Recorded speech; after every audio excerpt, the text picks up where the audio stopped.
आज की तारीख में 9 कंपनियां हमारी डिप्लॉयड हैं और जहां कहीं भी ये दोनों ही थाना क्षेत्रों के विभिन्न जगह हैं वहां पे हम लोग डिप्लॉयड हैं। प्लान की कुछ खबरें हैं हमारे पास, इसके बारे में विस्तृत रूप से आप जिला प्रशासन से पूछेंगे तो वो ज्यादा विस्तार में आपको बता पाएंगे। लेकिन ये सत्य है कि लोग भयभीत हैं और हम उनके भय को दूर करने की कोशिश करें। भोजपाड़ा इत्यादि के इलाके हैं शमशेरगंज थाने में, जहां पर कि हम लोग गए थे तो हमें प्रतिरोध करना शायद थोड़ा छोटा शब्द होगा। हम पर आक्रमण हुआ था हमारी पार्टियों पे चारों तरफ से, पेट्रोल बम से, पत्थरों से, लाठियों से हमारी गाड़ियां क्षतिग्रस्त हुई। ऐसा लग रहा है कि बंगाल में खुली छूट दे दी गई है और इसी खुली छूट का नतीजा है कि अलग अलग लोगों को टारगेट किया जा रहा है, हमले हो रहे हैं बकायदा। किस किस पर अब तक बंगाल में हमले हुए हैं समझ लीजिए। पुलिस पर अटैक हो जाता है, पुलिस वहां शांति से खड़ी रहती है, मूक दर्शक बनी खड़ी रहती है। पत्रकारों को भी नहीं बख्शा जाता जो खबर कवर कर रहे हैं क्योंकि ये भी इन कट्टरपंथियों को बर्दाश्त नहीं है। पत्रकारों पर हमला हो जाता है, हिंदुओं को निशाने पर ले लिया गया, टारगेट किया जा रहा है और इसी वजह से वो इलाका छोड़ कर वहां से जाने को मजबूर हो गए। ये हालात बंगाल में बने हुए हैं और ये सब कुछ हो रहा है सरकार की शह पर। ये प्रश्न कई बार पूछे गए कि क्या जो स्थिति बन रही है बंगाल में वो बयानों का असर है, क्योंकि बयान भड़काऊ दिए जाते हैं। इस भड़काऊ गैंग की बातों में आकर मुस्लिम बड़ी संख्या में सड़क पर उतर रहे हैं और इन्हें शह मिल रही है ममता बनर्जी से, क्योंकि वो भी यही बोल रही। रिपोर्ट देखिए।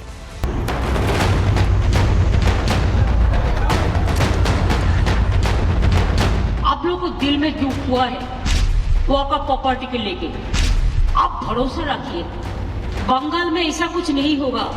दीदी will protect you and your property.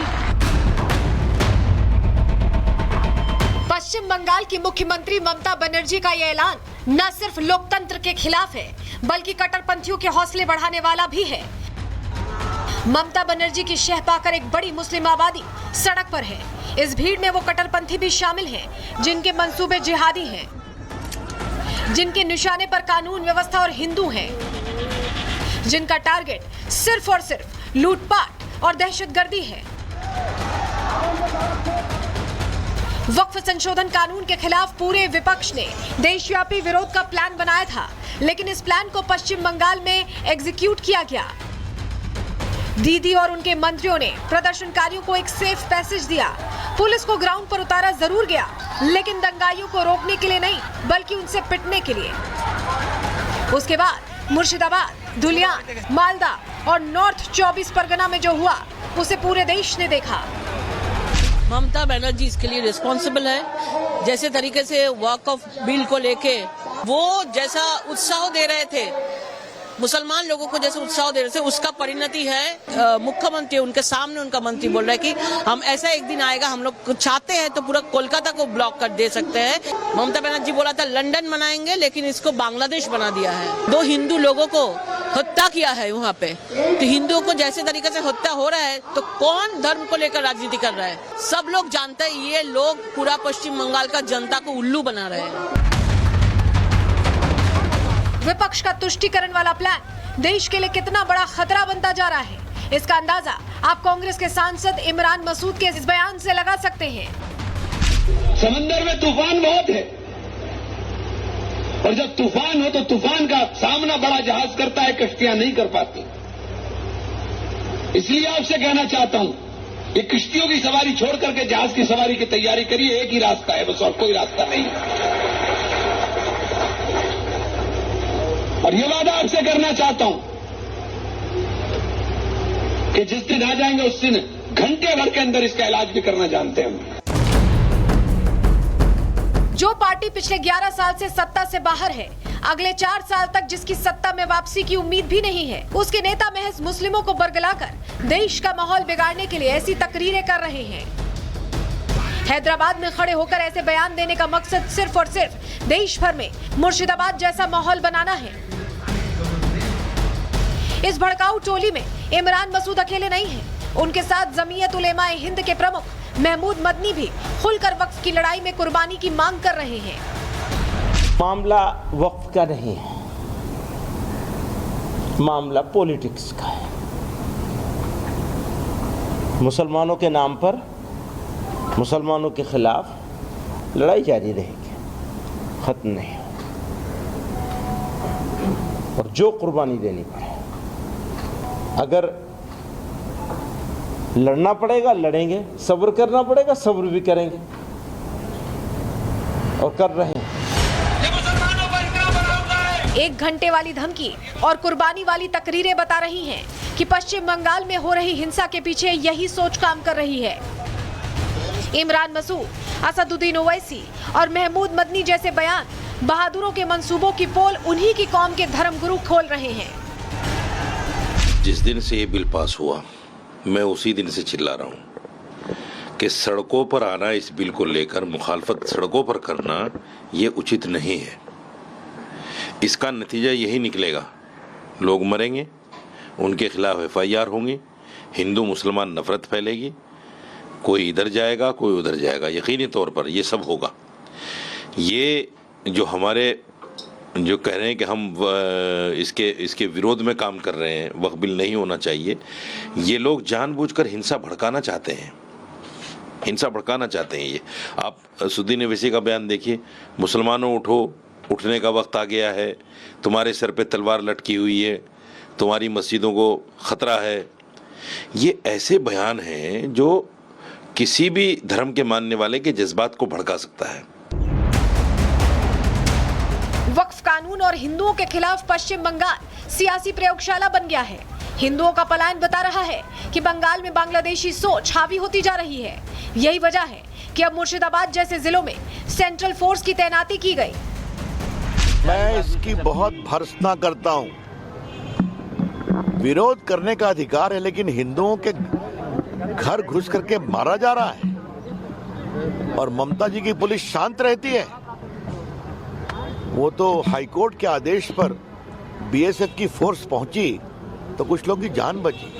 आज सैकड़ों की संख्या में लोग पलायन कर रहे हैं दूसरी जगह पर। वोट बैंक के लिए ममता जी कहां तक जाएंगी? क्या इंसानियत का दायरा भी वोट बैंक से नीचे है? सेंट्रल फोर्स हालात को काबू में कर रही है, लेकिन अभी भी हिंदुओं के घरों पर ताला है। पलायन करने वाले हिंदू अपने देश में ही रिफ्यूजी जैसी जिंदगी जी रहे हैं।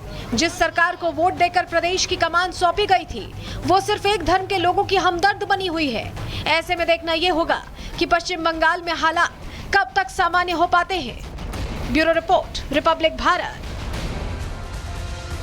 और इस बीच बड़ी खबर आ रही है, जहां आपको बताएं वक्फ कानून के विरोध में बंगाल में हिंसा इस समय चल रही। दक्षिण 24 परगना में आगजनी और तोड़फोड़ की तस्वीर सामने आई है। उपद्रवियों ने बंगाल पुलिस पर पथराव किया है। पुलिस ने लाठीचार्ज पर यहां करके उपद्रवियों को खदेड़ा है। तस्वीर देखिए, जहां वक्फ कानून के विरोध में बंगाल हर तरफ जलता दिखाई दे रहा है। और दक्षिण 24 परगना से भी ये तस्वीर सामने आई है। अब देखिए, बाइकों को आग के हवाले कर दिया और ऐसा लग रहा है कि ये बंगाल की तस्वीर पिछले कुछ दिनों से चली आ रही है और उसे रोकने वाला कोई नहीं है, क्योंकि सरकार में जो लोग बैठे हैं वो भी इसी तरह के बयान दे रहे हैं। ये तस्वीरें आपको दिखा रहे हैं जहां हालात ऐसे बने हुए हैं।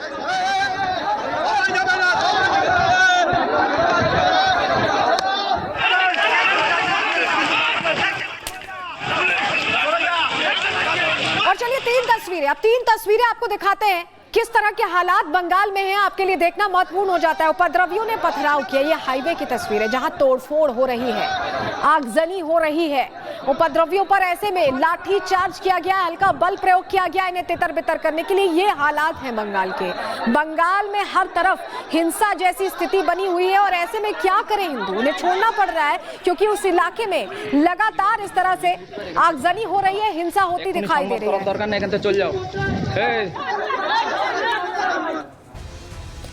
तो इस तरह के हालात बने हुए, लेकिन आप समझिए कि बीजेपी अब प्रश्न पूछ रही है, क्योंकि ये तस्वीरें बंगाल में आम हो गई हैं। हर कुछ दिन पर ऐसा लगता है कि हिंदुओं को टारगेट किया जा रहा है, हिंसा भड़काई जा रही है। हालात बद से बदतर बंगाल के होते दिखाई दे रहे हैं और यही वजह है कि बीजेपी प्रश्न पूछ रही है कि आखिर बंगाल में चल क्या रहा है। और ये हर कोई पूछ रहा है, बीजेपी ही नहीं। समझिए, बंगाल हिंसा मामले पर अब बीजेपी सवाल पूछ रही है, हमलावर है। हिंसा के लिए ममता बनर्जी को भारतीय जनता पार्टी जिम्मेदार बता रही है। ममता पर तुष्टीकरण का आरोप लगाया जा रहा है।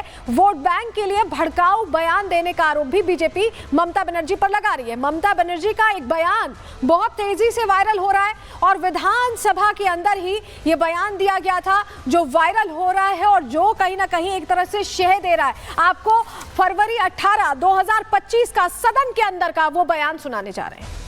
অশ্লীল কথা বলছেন, একটা ধর্মের নামে এত কুৎসা করছেন, একটা অপপ্রচার করছেন। একদিন তারা যদি একটা আন্দোলনের ডাক দেয়, আপনি নিজেকে সামলে রাখতে পারবেন তো? যে অশ্লীল কথা বলছেন, একটা ধর্মের নামে এত কুৎসা করছেন, একটা অপপ্রচার করছেন। একদিন তারা যদি একটা আন্দোলনের ডাক দেয়, আপনি নিজেকে সামলে রাখতে পারবেন তো? सुना आपने, वो कह रही हैं कि अगर वो आंदोलन बुला लें तो आप संभाल पाएंगे क्या? ये भड़काना नहीं है तो और क्या है? यही वजह है कि बीजेपी नेता प्रश्न पूछ रहे हैं। सुनिए। जहां हिंदू माइनॉरिटी है 20%, 40%, 50% के नीचे, यहाँ बंगाल में हिंदू लोग को वोट नहीं डालने देता है। ये तो बहुत बार साबित हो गया ना। फिर जो माहौल बना है मोथाबाड़ी से लेकर मुर्शिदाबाद तक, ये ईसीआई को अभी से सोचना चाहिए। बंगाल में घर में घुस के पिता और लड़का को जिस तरीके से काटा है लोग चाकू से, उसका खिलाफ बंगाल का हिंदू बांटने वाला नहीं है। पुलिस का कोई रोल नहीं है, बीएसएफ सीआरपीएफ का रोल है। वो लोग है, इसलिए वहाँ काल से बड़ा कोई इंसिडेंट नहीं हुआ। सीएपीएफ को रहना चाहिए। चाहे बीएसएफ हो, चाहे सीआरपीएफ हो, चाहे सीएपीएफ हो, चाहे एनआईए हो, बार बार इन एजेंसीज के खिलाफ अपशब्द बोलना, जहर उगलना, ये टीएमसी का हैंडबुक बन चुका है। कोर्ट ने कहा है कि किस प्रकार से बंगाल पुलिस और सरकार फेल हो चुकी है और केंद्रीय फोर्सेस को डिप्लॉय करने का आदेश दिया है। तो क्या कोर्ट भी एक प्रकार से इस कंस्पिरेसी में शामिल है क्या? दूसरी बात, हमने देखा है कि किस प्रकार से नंगा नाच हुआ है हिंसा का। वही आपको बताएं कि जो हिंदू हैं वो मालदा में शरण ले रहे हैं, स्कूलों में शरण ले रहे हैं और तस्वीर दिखाते हैं आपको। हिंदुओं के बीच केंद्रीय मंत्री पहुंचे हैं, आप तस्वीर में आप देख पा रहे हैं। ये तस्वीर सुकांतो मजूमदार की है। वो हिंदुओं से जानने की कोशिश कर रहे हैं कि उनके ऊपर क्या बीती है, वो क्यों छोड़ कर आए हैं। हिंदू परिवारों से उन्होंने हाल जाना और उनकी व्यथा को सुना है। देखिए कितनी भावुक हो रही हैं महिलाएं जो अपना घर बार छोड़कर एक दूसरी जगह रहने को मजबूर हो गई। केंद्रीय मंत्री जब उनके बीच पहुंचे तो आंसुओं से कहते हुए उन्होंने अपनी पूरी व्यथा सुनाई। ये तस्वीर आपको इसलिए दिखा रहे हैं क्योंकि हालात ये हैं।